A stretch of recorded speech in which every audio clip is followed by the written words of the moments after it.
الحمدللہ رب العالمین والصلاة والسلام علی اشرف الانبیاء والمرسلین نبینا و حبیبنا و قدوتنا محمد وعلی آلہ و اصحابہ اجمعین، اما بعد۔ ہم نے گزشتہ لیکچر میں کلمہ توحید لا الہ الا اللہ کی شروط کیا ہیں اس کا ہم نے آغاز کیا تھا، اور اس میں ہم نے تقریباً 4 کے قریب کلمہ توحید کی شروط پڑھی تھی، جس کے اندر ہم نے سب سے پہلے علم، اس کے بعد یقین، اس کے بعد قبول، اس کے بعد انقیاد۔ علم جو کہ جہالت کے منافی ہو، یقین جو کہ شک کے منافی ہو، اور اس کے بعد ہم نے یہ پڑھا تھا قبول جو کہ ترک کر دینے کے منافی ہو، یعنی ایسا قبول کرنا ہو جس کے اندر ترک نہ ہو، ایسی تابع داری ہو کہ جس کے اندر نافرمانی نہ ہو۔ یہ 4 کلمہ توحید کی ہم نے شروط پڑھی تھی، اور کلمہ توحید کی شروط جو ہیں علماء کے ہاں معروف جو ہیں وہ 7 ہیں، لیکن بعض علماء ایک 8ویں شرط کا بھی اضافہ کرتے ہیں جو کہ الکفر بالطواغیت یا الکفر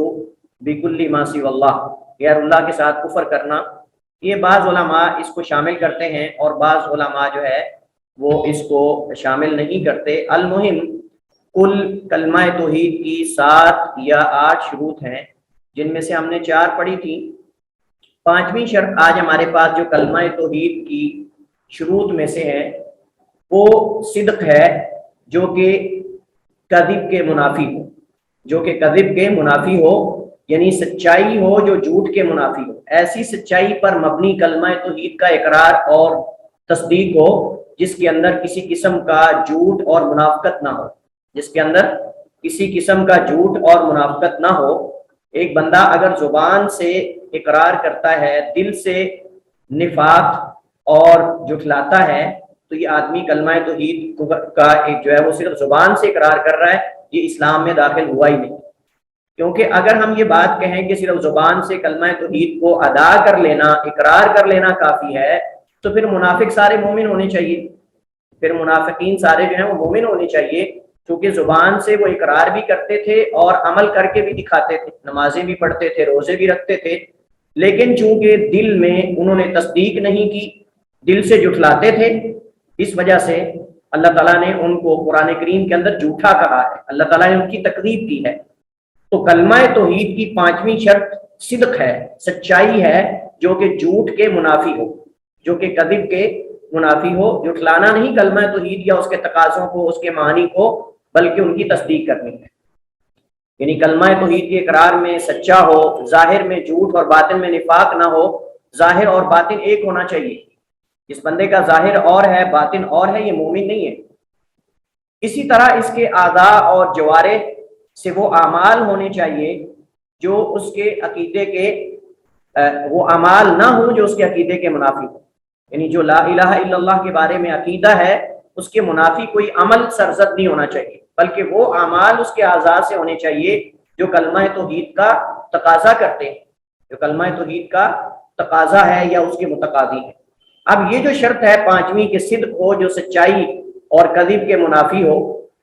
اس کے دلائل قرآن کریم سے سب سے پہلے تو اللہ تعالیٰ کا فرمان ہے سورہ منافقون کے اندر، اذا جاءک المنافقون قالوا نشهد انک لرسول اللہ، جب آپ کے پاس منافق آتے ہیں، قالوا اور انہوں نے کہا یا وہ کہتے ہیں، نشهد انک لرسول اللہ، ہم اس بات کی شہادت دیتے ہیں کہ آپ اللہ کے رسول ہیں۔ واللہ یہاں واو حالیہ ہے، واللہ یہاں واو حالیہ ہے، یعنی حال کا معنی بیان کر رہی ہے، اور حالت یہ ہے کہ اللہ تعالیٰ جانتا ہے کہ بے شک یہ انکا بے شک آپ اللہ کے رسول ہیں، واللہ یشہد اور اللہ یہ بھی جانتا ہے، ان المنافقین لکاذبون کہ بے شک منافق جو ہیں وہ جھوٹے ہیں۔ تو یہاں اللہ تعالیٰ نے ان کو کیوں جھٹلایا ہے، ان کی تکذیب کیوں کی ہے؟ کیونکہ انہوں نے زبان سے اقرار کر کے دل سے جھٹلایا ہے، دل کے اندر نفاق کو باقی رکھا۔ تو منافقت نہیں ہونی چاہیے کلمہ توحید کے اقرار کے اندر، تصدیق ایسی ہو جس کے اندر تکذیب نہ ہو۔ حدیث میں نبی علیہ السلام نے فرمایا، ما من احد یشہد ان لا الہ الا اللہ وان محمدا رسول اللہ صدقا من قلبہ الا حرمہ اللہ علی النار، کہ جو شخص سچے دل سے اس بات کی گواہی دے کہ اللہ کے علاوہ کوئی معبود برحق نہیں اور محمد کریم اللہ کے سچے رسول ہیں، الا مگر حرمہ اللہ علی النار، اللہ اسے دوزخ پہ حرام کر دیتا ہے، یعنی اللہ تعالیٰ اسے جہنم میں داخل نہیں کرتا۔ لیکن یہاں اگر آپ غور سے دیکھیں تو ہے صدقا من قلبہ، سچے دل سے۔ تو یہاں پتہ چلتا ہے کہ تکذیب نہیں ہونی چاہیے، تصدیق ہی تصدیق ہونی چاہیے، ہر چیز کی تصدیق۔ تیسرا، آپ حدیث سن رکھی آپ نے اور سنتے رہتے ہیں، معروف حدیث ہے کہ جب ایک اعرابی اللہ کے نبی علیہ السلام کے پاس آیا اور اس نے کہا کہ اللہ کے رسول مجھے بتائیے میرے اوپر کیا لازم ہے، مجھے کیا کرنا ہوگا اسلام قبول کرنے کے بعد۔ اللہ کے نبی علیہ السلام نے فرمایا کہ دن اور رات میں 5 نمازیں ہیں، زکوٰۃ ہے، بیت اللہ کا حج ہے، روزے ہیں۔ آپ نے اس کو ارکان اسلام بتائے اور اس نے کہا واللہ لا ازید علی ھذا ولا انقص، اللہ کی قسم نہ میں اس پر اضافہ کروں گا نہ کمی کروں گا۔ آپ نے فرمایا جب وہ بندہ پلٹا اللہ کے نبی علیہ السلام سے واپس نکلا تو آپ نے فرمایا افلح ان صدقہ، بعض حدیث میں آتا ہے افلح و ابی ان صدقہ، کہ قسم ہے یہ بندہ اگر سچا ہے تو فلاح پا گیا، یہ بندہ اگر سچ کہہ رہا ہے، یعنی اگر یہ صداقت صدق کے دل سے کہہ رہا ہے تو یہ بندہ کامیاب ہے۔ اللہ کے نبی علیہ السلام نے بعض حدیث میں آتا ہے کہ یہ اگر جنتی دیکھنا چاہتے ہو تو اس بندے کو دیکھ لو، کس قدر سچا اور بھولا بالا مسلمان ہے کہ وہ کہتا ہے کہ نہ میں اس پر کمی کروں گا اس سے اور نہ اس پہ اضافہ کروں گا۔ اور اس نے کہہ دیا اللہ کے رسول میں فرضی نمازیں پڑھوں گا، نوافل میں نے کوئی نہیں پڑھنے، فرضی روزے رکھوں گا، نفلی روزے میں نے کوئی نہیں رکھنے، زکوٰۃ اگر ہوئی تو دوں گا، باقی صدقہ وغیرہ میں نے یعنی لازم اپنے اوپر میں نہیں سمجھتا۔ اللہ کے نبی نے فرمایا اگر سچ کہہ رہا ہے تو سچا ہے۔ یہ 5ویں شرط ہے، یعنی تصدیق جس میں تکذیب نہ ہو، جس میں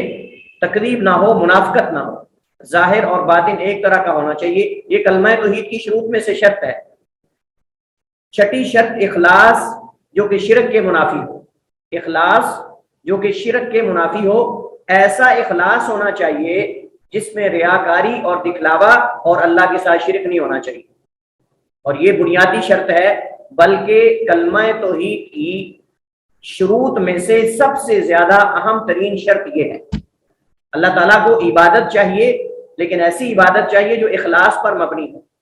اللہ تعالیٰ کو عمل چاہیے، ایسا عمل کہ اس میں کسی طرح کا بھی ریاکاری کا شبہ تک بھی نہ ہو، شائبہ تک بھی نہ ہو۔ وما امروا الا ليعبدوا الله مخلصین لہ الدین، خالص اللہ کے لیے جو عبادت ہوگی اللہ کو محبوب ہوگی، جس کے اندر آپ نے مخلوق میں سے کسی ایک کی رضا کو شامل کر دیا، مخلوق میں سے کسی ایک کے دکھاوے کو شامل کر دیا، اللہ اس عبادت کو واپس کر دیتا ہے۔ اور حدیث کے اندر آتا ہے اللہ تعالیٰ فرماتا ہے میں شرک کرنے والوں کی شرک سے غنی ہوں، اور قیامت کو کہا جائے گا کہ آج اپنی ریاکاری کے جو کیے ہوئے عمل ہیں ان کا بدلہ تم ان سے لو جن کے لیے تم نے کیا تھا۔ من سما سما اللہ، جس نے دکھانے اور سنانے کے لیے کیا اللہ دنیا میں سنا تو دیتا ہے، اللہ تعالیٰ دنیا میں اس کی شہرت تو کروا دیتا ہے، لیکن آخرت میں وہ اجر سے محروم ہو جاتا ہے۔ تو کلمہ توحید بھی اگر آپ نے پڑھنا ہے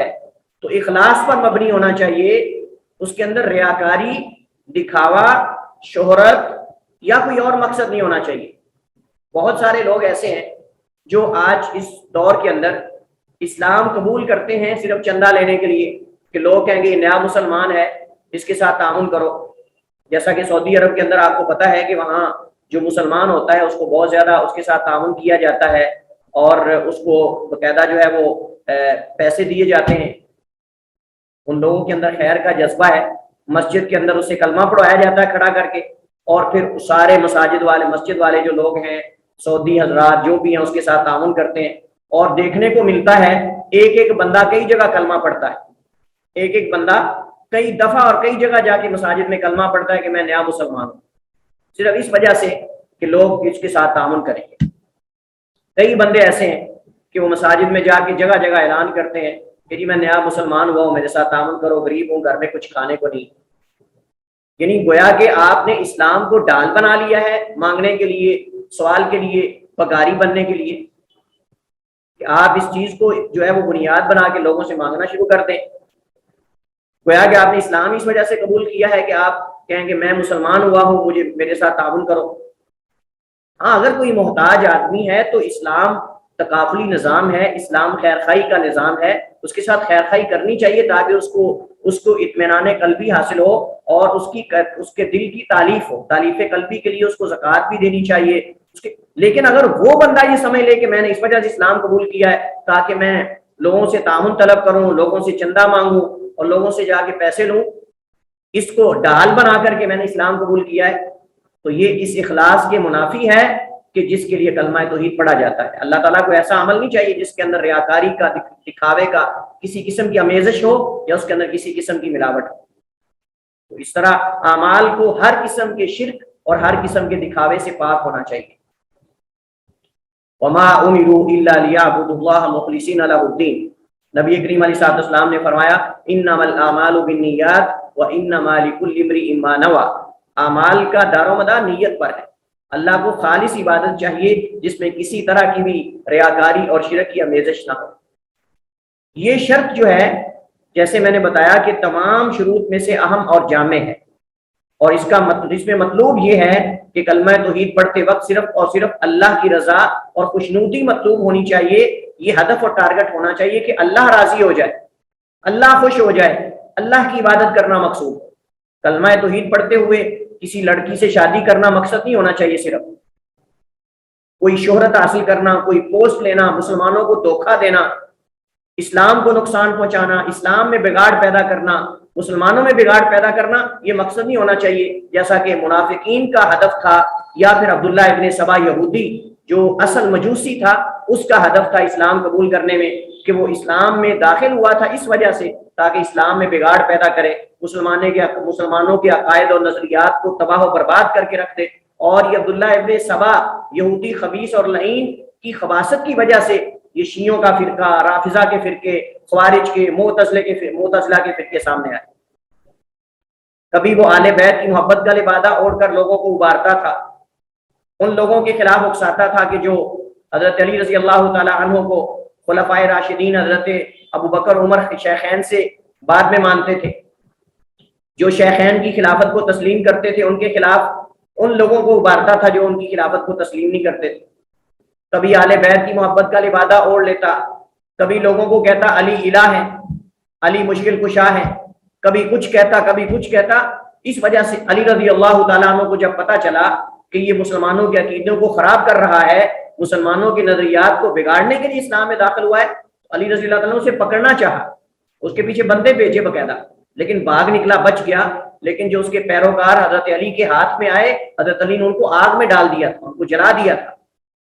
اور یہ ہم پڑھ چکے ہیں کہ علی رضی اللہ تعالیٰ عنہ کو حضرت عبداللہ ابن مسعود عباس کو جب پتا چلا، عبداللہ بن عباس کو، کہ علی نے ان لوگوں کو جلا دیا ہے آگ میں جو ان کو حضرت علی کو الہ مانتے تھے، حضرت علی کو مشکل کشا مانتے تھے، تو حضرت عبداللہ ابن عباس رضی اللہ تعالیٰ عنہ فرمانے لگے اگر میں حضرت علی کی جگہ پر ہوتا تو میں انہیں جلاتا نہ بلکہ ان کی گردن اڑا دیتا، کیونکہ اللہ کے رسول علیہ السلام نے فرمایا کہ جلانے کا عذاب صرف اللہ ہی دے سکتا ہے۔ یہ جو شرط ہے کہ اخلاص ہو، کلمہ توحید پڑھتے ہوئے اللہ کی خوشنودی اور رضا مقصود ہونی چاہیے، ریاکاری اور دکھاوا یا شرک اس کے اندر آمیزش نہیں ہونی چاہیے۔ اس کے دلائل قرآن کریم سے سب سے پہلے تو اللہ تعالیٰ کا ارشاد ہے الا للہ الدین الخالص، کہ دین خالص صرف اللہ تعالیٰ کا ہی حق ہے، دین خالص یعنی اعمال میں صرف اللہ تعالیٰ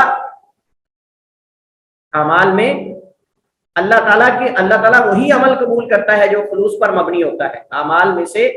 اللہ تعالیٰ وہی عمل قبول کرتا ہے جو اخلاص پر مبنی ہو اور خالصتاً اللہ تعالیٰ کی رضا کے لیے کیا گیا۔ اسی طرح جو میں نے آپ کے سامنے آیت دوسری پڑھی وما امروا الا ليعبدوا الله مخلصین له الدین حنفاء، اس آیت کے اندر بھی اخلاص اور خوشنودی اللہ تعالیٰ کی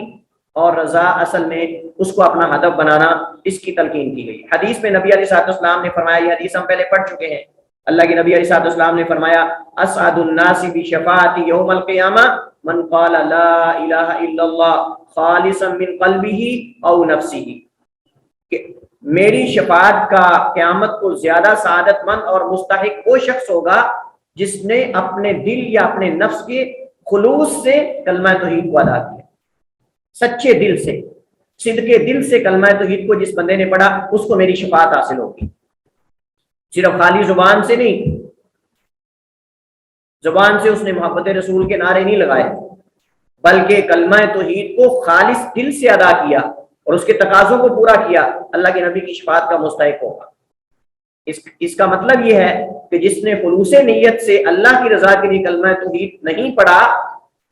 اس بندے کو اللہ کے نبی کی شفاعت حاصل نہیں ہوگی، چاہے وہ جتنی مرضی نعتیں پڑھتا رہے، جتنے مرضی گیت گاتا رہے، جتنے مرضی نعرے اور دعوے کرتا رہے، اس کو اللہ کے نبی کی شفاعت نصیب نہیں ہوگی۔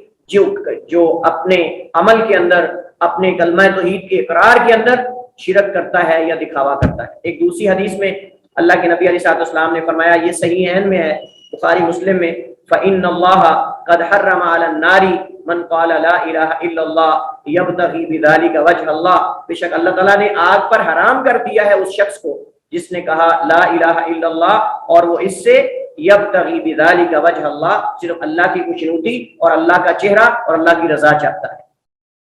تو اس سے پتہ چلتا ہے کہ عمل، کلمہ توحید کا اقرار ایک عمل ہے، کلمہ توحید کا اقرار عمل ہے، تصدیق عمل ہے، اور اس کے تقاضوں کو پورا کرنا عمل ہے، اس میں اللہ کی رضا اور خوشنودی مقصود ہونی چاہیے۔ یہ 6 شرطیں ہو گئیں۔ 7ویں شرط محبت جو کہ بغض کے منافی ہو، یہ کلمہ توحید کی شروط میں سے شرط ہے، ایسی محبت ہو جس میں بغض نہ ہو۔ بغض صرف کلمہ توحید سے نہیں بلکہ اللہ کی ذات سے بھی نہ ہو، اس کے رسولوں سے بھی نہ ہو، اس کی کتابوں سے بھی نہ ہو، اس کے فرشتوں سے بھی نہ ہو، اس کے بندوں سے بھی نہ ہو۔ ایک بندہ اگر کہتا ہے کہ میں کلمہ توحید پڑھنے والا مسلمان ہوں، لیکن کلمہ توحید کی جب دعوت دی جائے، جب اللہ کی توحید کی بات کی جائے تو اس کو چڑ ہو، اس کو غصہ آئے، اس کو دل کے اندر گھٹن پیدا ہو، اس کے دل کے اندر نفرت پیدا ہو اہل توحید کے بارے میں، تو یہ بندہ مشرک ہے، یہ بندہ مومن مسلمان نہیں۔ یہ علامت ہے جس بندے کو کلمہ توحید سے چڑ ہو، اللہ کی توحید سننے سے چڑ ہو، اللہ کی توحید بیان کرنے سے چڑ ہو، وہ توحید کی دعوت کو قبول نہ کرتا ہو، اس بندے نے کلمہ توحید کو اخلاص سے قبول ہی نہیں کیا۔ یہ تقاضا ہے محبت جو بغض کے منافی ہو، جس میں بغض نہ ہو، یعنی کلمہ توحید اور اس کے تقاضوں اور اسے ماننے اور اس پر عمل کرنے والے اہل توحید سے محبت ہونی چاہیے۔ مقصد یہ ہے کہ بندہ اللہ تعالیٰ، اس کے رسول سے محبت کرے اور ہر اس چیز سے محبت کرے جو اللہ تعالیٰ کو محبوب ہے، وہ اقوال و اعمال ہوں یا اس کے اولیاء اور صالحین، ہر ایک سے محبت ہونی چاہیے۔ ایک بندہ اگر کہتا ہے کہ میں اللہ سے محبت کرتا ہوں، میں رسول سے محبت کرتا ہوں، لیکن رسول کے صحابہ سے محبت نہیں کرتا، یہ کلمہ توحید میں داخل ہی نہیں ہوا، یہ اسلام میں داخل ہی نہیں ہوا۔ تقاضا ہے کہ اللہ اس کے رسول کو جن سے محبت ہے ان سے ہمیں محبت ہو،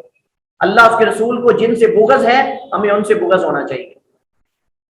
اب یہ جو شرط ہے کہ محبت جو بغض کے منافی ہو، کلمہ توحید کی شروط میں سے ہے، اس کے دلائل قرآن کریم سے اور احادیث سے یہ ہیں۔ سب سے پہلے اللہ تعالیٰ کا فرمان ہے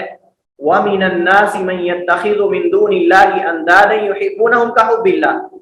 اور لوگوں میں سے کچھ ایسے ہیں، یہاں من تبعیدیہ ہے، یہاں من تبعیدیہ بعض کے معنی کے لیے ہے۔ آپ جانتے ہیں من بیانیہ بھی ہوتا ہے، من تبعیدیہ بھی ہوتا ہے، یہاں من تبعیدیہ ہے، لیکن وہاں وَنُنَزِّلُ مِنَ الْقُرْآنِ مَا هُوَ شِفَاءٌ وَرَحْمَةٌ لِلْمُؤْمِنِينَ، وہاں من بیانیہ ہے، لیکن یہاں من تبعیدیہ ہے کہ لوگوں میں سے کچھ ایسے ہیں مَن يَتَّخِذُ مِن دُونِ اللَّهِ أَندَادًا، جو اللہ کے علاوہ ند اور شریک بناتے ہیں،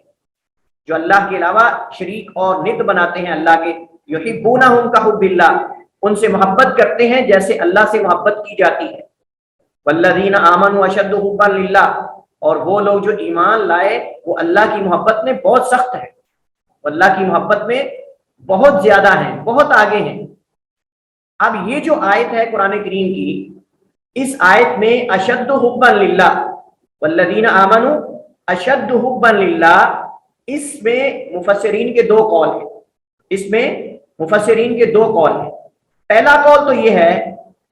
کہ اہل ایمان اللہ تعالیٰ سے، کفار کے اللہ تعالیٰ سے محبت کرنے سے زیادہ محبت کرتے ہیں، یعنی جیسے مشرکین کو اللہ تعالیٰ سے محبت ہے، جیسے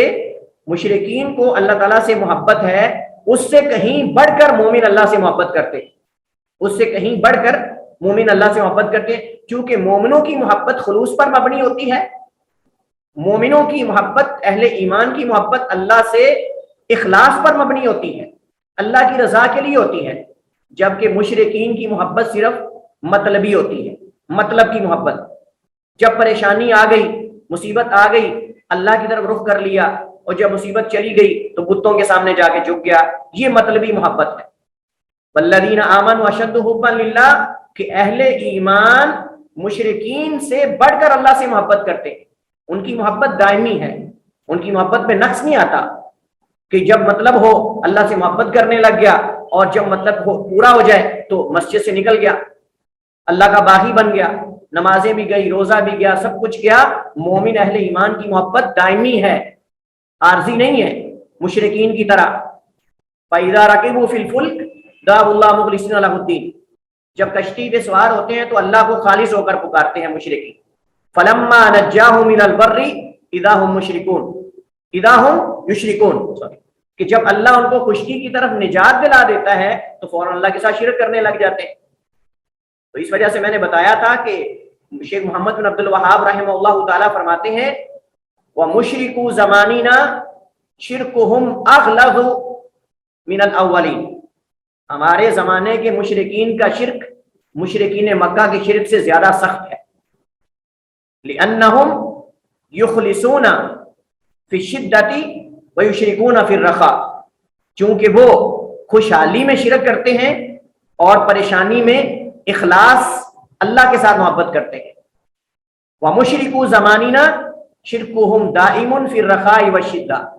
اور ہمارے زمانے کے جو مشرکین ہیں ان کا شرک دائمی ہے، ان کا شرک دائمی ہے، پریشانی میں بھی شرک کرتے ہیں، خوشحالی میں بھی شرک کرتے ہیں۔ اہل مکہ تو خوشحالی میں شرک کرتے تھے، کچھ پریشانی میں تو اللہ کو یاد کرتے تھے، لیکن افسوس ہے کہ آج کا مشرک پریشانی میں بھی قبر پہ جا کے ڈھیری ہو جاتا ہے۔ حالانکہ پریشانی میں اللہ کو بلانا چاہیے، یہ پریشانی میں بھی قبروں پہ جا کے ڈھیری ہو جاتے ہیں، سجدہ ریز ہو جاتے ہیں۔ تو اس اعتبار سے یہ زیادہ شرک میں آگے ہیں مشرکین مکہ سے۔ المہم ہم پڑھ رہے ہیں والذین آمنوا اشد حبا للہ کی تفسیر میں مفسرین کے دو قول ہیں۔ ایک تو یہ ہے کہ اہل ایمان مشرکین کے اللہ سے محبت کرنے سے بڑھ کر اللہ سے محبت کرتے ہیں۔ نمبر دو، دوسرا قول یہ ہے کہ جیسے مشرکین اپنے معبودوں سے محبت کرتے ہیں، اپنے الہوں سے محبت کرتے ہیں، اس سے بڑھ کر مومن اللہ سے محبت کرتے ہیں۔ یعنی اہل ایمان کی اللہ سے محبت مشرکین کی اپنے معبودوں سے محبت سے کہیں زیادہ ہے۔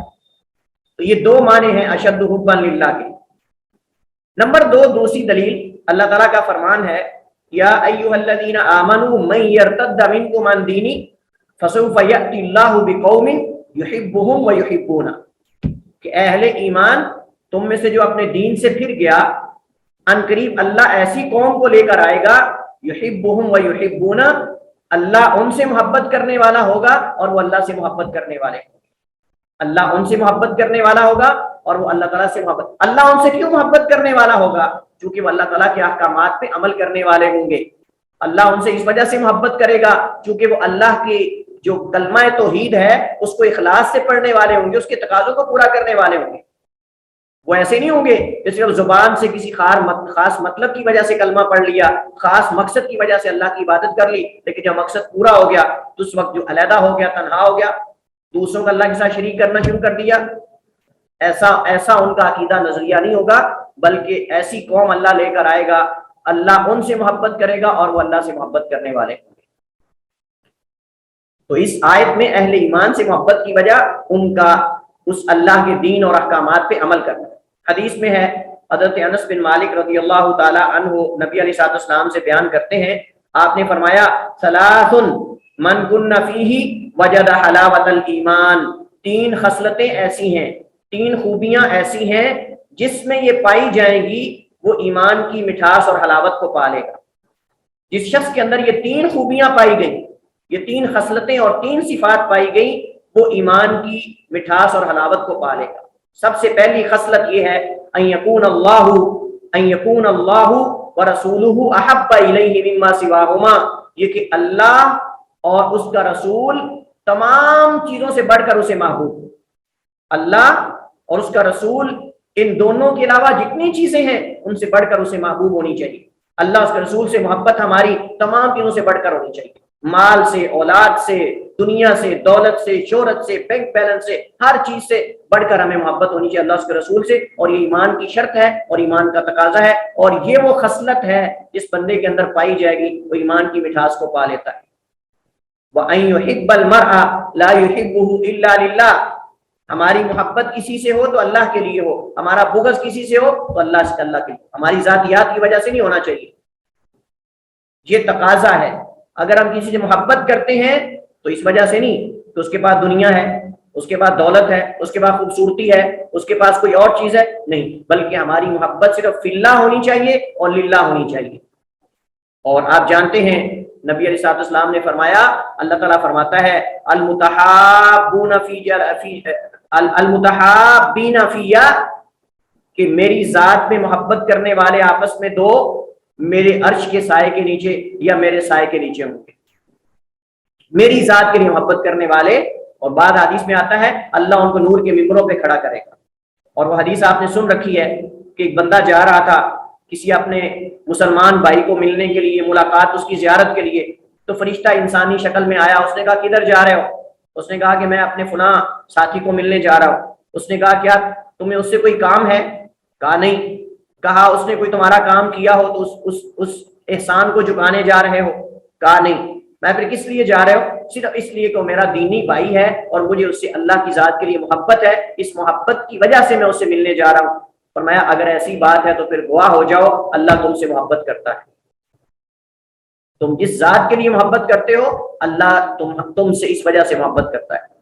تو فرمایا وَيُحِبَّ الْمَرْءَ لَا يُحِبُّهُ إِلَّا لِلَّهِ، وہ کسی آدمی سے محبت کرے نہیں محبت کرتا اس سے مگر صرف اللہ کے لیے۔ الحب فی اللہ والبغض فی اللہ، وَأَن يَكْرَهَ أَن يَعُودَ فِي الْكُفْرِ كَمَا يَكْرَهُ أَن يُقْذَفَ فِي النَّارِ، اس کو کفر میں دوبارہ لوٹنے میں اتنا ناپسندیدہ ہو، لوٹنا کفر میں اس کا واپس لوٹنا اسے اتنا ناپسندیدہ ہو کہ گویا کہ اس کو آگ میں جیسے ڈالا جا رہا ہو۔ کما یکرہ ان یقذف فی النار، جیسے وہ ناپسند سمجھتا ہے کہ اسے آگ میں ڈالا جائے، اس سے بڑھ کر اسے ناپسند ہو کہ میں کفر میں نہ چلا جائے۔ ہمارے مسلمان بھائی ایسے ہیں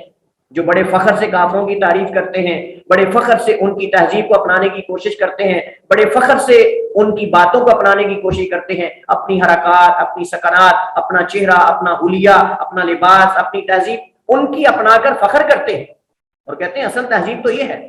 اصل قانون تو کفار کا قانون ہے، اصل فلاں تو فلاں ہے۔ محبت کرتے ہیں گویا کہ ان کو غلطی لاحق ہوئی ہے، احساس ہوا ہے کہ ہم نے اسلام کو قبول کر لیا ہے، گویا کہ ان کو افسوس ہوا ہے کہ ہم مسلمان کے گھر میں کیوں پیدا ہوئے، ان کو افسوس ہے کہ ہم نے کلمہ توحید کیوں پڑھ لیا ہے، ہمیں تو امریکہ میں کسی عیسائی کے گھر میں پیدا ہونا چاہیے تھا، ہمیں تو کسی یہودی کے گھر میں پیدا ہونا چاہیے تھا۔ کئی لوگوں کے رویے سے پتہ چل رہا ہوتا ہے کہ یہ مجبوری سے اسلام میں ہے، وگرنہ اگر ان کا چارہ چلے تو آج کافروں کے جا کے گود میں بیٹھ جائیں۔ یہ اسلام کا تقاضا نہیں ہے، یہ کلمہ توحید کا تقاضا نہیں ہے، یہ اللہ سے محبت کے منافی ہے کہ انسان کفر کو پسند کرے اور اسلام سے اپنی جان چھڑانے کی کوشش کر رہا ہو۔ اسلام کی اطاعت کا جو گل کے اندر توق ہے اس کو اتارنے کے لیے بس انتظار میں ہو، کوئی موقع ملے اور جائے، صرف اس بہانے میں ہے کیونکہ مولوی میرے ساتھ سخت رویے سے پیش آئے، کوئی دیندار آدمی میرے ساتھ مجھے گالی دے، کوئی دیندار آدمی مجھے دھکا دے، کوئی دیندار آدمی میرے بارے میں بولے اور میں اسلام سے نکل جاؤں، کوئی مولوی صاحب مجھے کہیں کہ نماز کیوں نہیں پڑھتے اور میں بھاگ جاؤں دین سے کہ مولوی کا رویہ بڑا سخت ہے۔ جو دیندار لوگ ہوتے ہیں بڑے سخت ہوتے ہیں، یہ ایسی باتیں کرتے ہیں، یہ ایسی باتیں کرتے ہیں۔ اگر ان کا رویہ ٹھیک نہیں تو آپ کیا ان کی وجہ سے اسلام قبول کر رہے ہو؟ کیا آپ ان کی وجہ سے نمازیں پڑھ رہے ہو؟ کیا آپ ان کی وجہ سے اللہ کو خالق اور مالک اور معبود برحق مانتے ہو؟ ٹھیک ہے رویہ ان کا سخت نہیں ہونا چاہیے، لیکن کیا آپ نے اس وجہ سے کلمہ پڑھا تھا کہ آپ صرف بہانہ تلاش کر رہے ہیں اسلام سے نکلنے کا، نماز کو چھوڑنے کا، روزے کو چھوڑنے کا، لبرل بننے کا بہانہ تلاش کر رہے ہیں؟ بڑی عجیب بات ہے، یعنی بہت سارے لوگ گویا کہ ان کو سہارا چاہیے لبرل بننے کا، یہ چونکہ ایسے ہے لہٰذا میں تو اسلام کو قبول ہی نہیں کرتا، میں اس نظریے سے واقع مطمئن نہیں ہوں۔ فرمایا وَأَن يَكْرَهَ أَن يَعُودَ فِي الْكُفْرِ كَمَا يَكْرَهُ أَن يُقْذَفَ فِي النَّارِ، اسے کفر میں جانا اتنا زیادہ ناپسندیدہ ہو جیسے اس کو آگ میں ڈالنا ناپسندیدہ ہے۔ تو یہ تین خصلتیں ہیں جو ایمان کی مٹھاس کی دلیل ہیں، اور جو شخص جس کے اندر یہ پائی جاتی ہیں وہ ایمان کی حلاوت کو محسوس کرتا ہے، اور ایمان کی حلاوت کا اندازہ تب ہوتا ہے کہ جب انسان اللہ کی عبادت کر رہا ہوتا ہے اور اس کو لذت بھی آ رہی ہوتی ہے، وہ لذت محسوس کرتا ہے عبادت کرتے ہوئے، روزہ رکھتے ہوئے، حج کرتے ہوئے، نماز پڑھتے ہوئے، اس کو آنکھوں کی ٹھنڈک محسوس ہوتی ہے۔ نبی صلی اللہ علیہ وسلم میں نماز میری آنکھوں کی ٹھنڈک ہے، اس کو یہ مٹھاس محسوس ہوتی ہے، عبادت کے اندر اس کو یہ لذت محسوس ہوتی ہے۔ یہ نہیں کہ وہ نماز کے اندر بھی اکتا رہا ہو، عبادت کر رہا ہو لیکن جان چھڑانے کی کوشش کر رہا ہو۔ ان تعبد اللہ کأنک تراہ فإن لم تکن تراہ فإنہ یراک، اللہ کے ساتھ احسان یہ ہے کہ ہم اس کی عبادت ایسے کریں جیسے اللہ کو دیکھ رہے ہیں۔ یہ احسان بمانا یعنی اللہ تعالیٰ کی جو انعامات ہیں اس کے بدلے میں ہم کیا کر سکتے ہیں کہ ہم اللہ کی عبادت اس انداز میں کریں جیسے اللہ کو دیکھ رہے ہیں، اور اگر اللہ کو نہیں دیکھ رہے تو اللہ تو ہمیں دیکھ رہا ہے۔ یہ تصور کم از کم تصور یہ ہونا چاہیے۔ گویا کہ کسی مسلمان میں ان شروط کے جمع ہو جانے سے اسے ایمان کی مٹھاس حاصل ہوتی ہے، جس کے نتیجے میں وہ عبادت سے لطف اندوز ہوتا ہے اور اس راہ میں آنے والی بڑی بڑی مشکلات کو بھی برداشت کرتا ہے۔ یہ نہیں کہ ایک مشکل آئی تو واپس ہٹ گیا، نماز کو چھوڑ دیا، عبادت کو چھوڑ دیا، ایسے نہیں، بلکہ جب ایمان کی مٹھاس اس کو محسوس ہوتی ہے پھر پیچھے نہیں ہٹتا، وہ پھر وہ آگے بڑھتا ہے، آگے سے آگے بڑھتا ہے۔ 8ویں شرط اور آخری شرط معبودان باطلہ کے ساتھ کفر کرنا۔ معبودان باطلہ کے ساتھ کفر کرنا، بعض علماء اسے شرط تصور کرتے ہیں، بعض علماء اسے شرط تصور نہیں کرتے، اس کو الگ کلمہ توحید کے تقاضوں میں سے تصور کرتے ہیں، لیکن اس کو 8ویں شرط تصور نہیں کرتے۔ صرف کلمہ توحید کی 7 شروط جو ہم پہلے پڑھ چکے ہیں ان کو شروط مانتے ہیں، 8ویں کو شرط نہیں مانتے۔ بعض علماء اس کو شرط مانتے ہیں،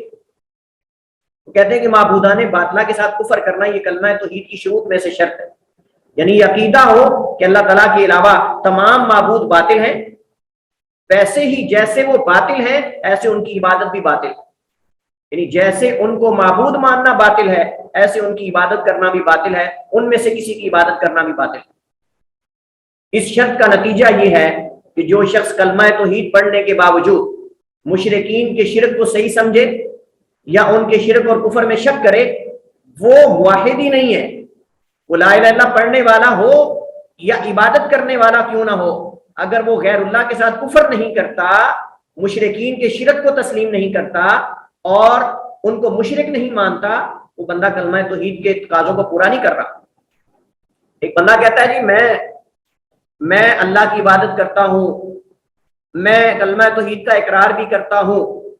لیکن میں ابو جہل ابو لہب کو مشرک نہیں مانتا، میں فرعون کو مشرک نہیں مانتا، میں جو عیسائی اور یہودی ہیں میں ان کو میں کافر نہیں مانتا۔ ہم کہتے ہیں تم نے ایمان اور اسلام اور کلمہ توحید کے تقاضوں کو پورا ہی نہیں کیا، لہذا مشرک کو مشرک ماننا جس کا شرک واضح ہے، جس کا شرک واضح ہے، جس کے بارے میں اختلاف ہے وہ ایک الگ مسئلہ ہے، جس کے بارے میں اختلاف ہے وہ ایک الگ مسئلہ ہے، لیکن جس کے شرک کو اللہ نے قرآن میں بیان کر دیا، جس کے کفر کو اللہ نے قرآن میں بیان کر دیا ہے، جس کو شرک کہا ہے قرآن نے حدیث نے، اس کو شرک اور کفر نہ ماننا یہ در حقیقت ایمان نہیں ہے، ایمان کے منافی ہے، کلمہ توحید پڑھنے کے منافی ہے۔ یہ مطلب ہے معبودان باطلہ کے ساتھ کفر کرنا کہ ماں سوا اللہ جتنی بھی جن کی عبادت کی جاتی ہے یا وہ کفر کرنے والے شرک کرنے والے ہیں ان سے برات کا اعلان کرنا،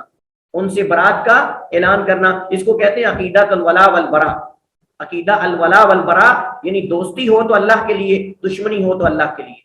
ہمیں کفار سے نفرت کیوں ہے، ہمیں کفر سے نفرت کیوں ہے؟ اس وجہ سے کہ وہ اللہ کے ساتھ کفر کرتے ہیں اور وہ اللہ سے نفرت کرتے ہیں۔ اور ہمیں اہل ایمان سے دوستی کیوں ہے، ہماری اہل ایمان سے ہماری محبت کیوں ہے؟ چونکہ وہ اللہ سے محبت کرتے ہیں، اور جس کو اللہ سے محبت ہو اللہ کو ان سے ہوتی ہے، اور ہمیں اس وجہ سے چونکہ اللہ ان سے محبت کرتا ہے۔ اللہ تعالیٰ نے قرآن کریم میں اس کو ذکر کیا ہے کہ توحید کے ساتھ ہر وہ جس کی اللہ کے علاوہ پوجا کی جاتی ہو اس کے ساتھ کفر کرنا یہ ایمان کا تقاضا ہے۔ اللہ تعالیٰ فرماتا ہے لا اکراہ فی الدین، دین میں کسی قسم کا اکراہ نہیں ہے، مجبور کرنا نہیں ہے۔ فقط تبین الرشد من الغی، جو رشد ہے یہ سرکشی سے واضح ہو چکی ہے۔ فمن یکفر بالطاغوت، جو طاغوت کے ساتھ کفر کرے، ویؤمن باللہ، اور اللہ پر ایمان لائے، فقد استمسک بالعروۃ الوثقی، اس نے مضبوط کڑے کو تھام لیا، ایسا کڑا لا انفصام لہا، اس کے لیے ٹوٹنا نہیں ہے۔ واللہ سمیع علیم، اور اللہ تعالیٰ سننے والا، بہت زیادہ سننے والا اور بہت زیادہ جاننے والا، سب کچھ اللہ کو خبر ہے۔ حدیث میں ہے، حضرت ابو مالک اپنے باپ سے بیان کرتے ہیں، ان کے باپ طارق ابن اشیم ہیں، ان کے باپ طارق ابن اشیم ہیں، صحابی ہیں، ان سے بیان کرتے ہیں، وہ فرماتے ہیں سمیعت رسول اللہ صلی اللہ علیہ وسلم یقول، میں نے اللہ کے نبی کو فرماتے ہوئے سنا، من قال لا الہ الا اللہ وکفر بما یعبد من دون اللہ حرم مالہ ودمہ وحسابہ علی اللہ، جس نے کلمہ توحید پڑھا اور ہر اس کے ساتھ کفر کیا جو اللہ کے علاوہ پوجا جاتا ہے، وکفر کفر کیا بما اس کے ساتھ یعبد من دون اللہ جو اللہ کے علاوہ عبادت کیا جاتا ہے، حرم مالہ ودمہ، اس کا مال، اس کا خون حرام ہو جائے گا، وحسابہ علی اللہ، اور اس کا حساب اللہ پر ہے، یعنی اس کا مال اور خون محفوظ ہیں، بشرطے کہ وہ ماں سوی اللہ کے ساتھ کفر کرے، جن کی اللہ کے علاوہ پوجا کی جاتی ہے ان کے ساتھ کفر کرے،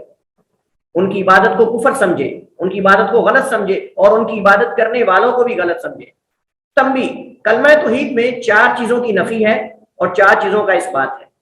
جن 4 چیزوں کی نفی کرنا لازم ہے وہ 4 چیزیں مندرجہ ذیل ہیں۔ نمبر 1 آلہہ، یہ الہ کی جمع ہے، اس سے مراد ہر وہ چیز ہے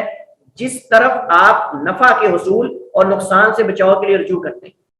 یعنی جس کی طرف بھی کوئی نفع کے حاصل کرنے اور نقصان سے بچنے کے لیے رجوع کرتا ہے اس کو آلیہ کہتے ہیں اور الہ کہتے ہیں۔ ان کی نفی کرنا اللہ کے علاوہ تمام آلیہ کی یہ مطلوب ہے۔ تواغیت، یہ طاغوت کی جمع ہے اور اس سے مراد ہر وہ شخص ہے جس کی عبادت ہو اور وہ اس پر رضامندی کا اظہار کرے یا اپنی عبادت کے لیے اپنی نشاندہی کرے کہ میری عبادت کرو، یہ تواغیت اور طاغوت ہے، ان کے ساتھ کفر بھی لازم ہے۔ انداد، یہ ند کی جمع ہے اور اس سے مراد ہر وہ چیز ہے جو انسان کو دین اسلام یا اللہ کی عبادت سے ہٹانے والی ہو، یہ اہل خانہ بھی ہو سکتے ہیں، مال بھی ہو سکتا ہے، گھر بھی ہو سکتا ہے، کوئی چیز ہو سکتی ہے، یہ انداد ہے، جس کو آپ نے اللہ کی محبت میں شریک کر لیا، اللہ سے ڈرنے میں شریک کر لیا، کسی چیز میں بھی شریک کر، تو یہ طاغوت ہے۔ اور انداد ند کی جمع، یعنی ہر وہ چیز جو انسان کو دین یا اسلام کی عبادت سے ہٹا دینے والی ہو، یہ کوئی بھی چیز ہو سکتی ہے۔ ارباب، یہ رب کی جمع ہے اور اس سے مراد ہر وہ شخص ہے جس نے آپ کو حق کی مخالفت کا حکم دیا اور آپ نے اس کی تصدیق کر کے اس کی اطاعت کی، جس نے آپ کو حق کی مخالفت اور دشمنی کا حکم دیا اور آپ نے دشمنی اختیار کر لی، اس کی اطاعت کر لی۔ اللہ تعالیٰ فرماتا ہے اتخذوا احبارهم ورهبانهم اربابا من دون اللہ، انہوں نے اپنے عالموں کو، اپنے علماء کو، اپنے درویشوں کو اللہ کے علاوہ رب بنا لیا، جیسے وہ حلال کہتے تھے جس کو حلال مان لیتے، جس کو حرام کہتے وہ حرام مان لیتے، اللہ نے کیا کہا اس کی طرف نہیں دیکھتے، یعنی جس کو ان کے پادریوں نے، ان کے علماء نے حلال کہا وہ حلال کہہ دیا، جس کو حرام کہا حرام کہا، تو گویا کہ اللہ کے علاوہ رب بنا لیا، اور اس کی بھی ہم نے نفی کرنی ہے، یہ کلمہ توحید کا تقاضا ہے۔ جن 4 چیزوں کا اس بات کرنا ہے اللہ کے حق میں، وہ سب سے پہلے ارادہ ہے، یعنی مقصود صرف اللہ کی رضا ہو، تعظیم اور محبت ہو 2، نمبر 3 خوف اور رجا اور امید، اور شرک، اہل شرک سے برات کا اعلان کرنا، یہ کلمہ توحید کے اندر یعنی اس بات ہے ان چیزوں کا کہ شرک اور اہل توحید سے اہل شرک سے برات جیسے ابراہیم علیہ السلام نے کیا، اور ارادہ صرف اللہ کی رضا کا ہونا چاہیے، تعظیم اور محبت اللہ کی ہونی چاہیے، اور خوف اور امید بھی اللہ کی ذات سے ہونی چاہیے۔ یہ چیزیں ہیں 4 جن کا اس بات ہے، اور پہلی 4 ان کی نفی ہونی چاہیے کلمہ توحید سے، اور یہ ہم نے پڑھا تھا کلمہ توحید کے 2 ارکان، اس بات اور نفی۔ واللہ تعالی اعلم واحکم، وصلی اللہ وسلم علی نبینا محمد وعلی آلہ وصحبہ وسلم۔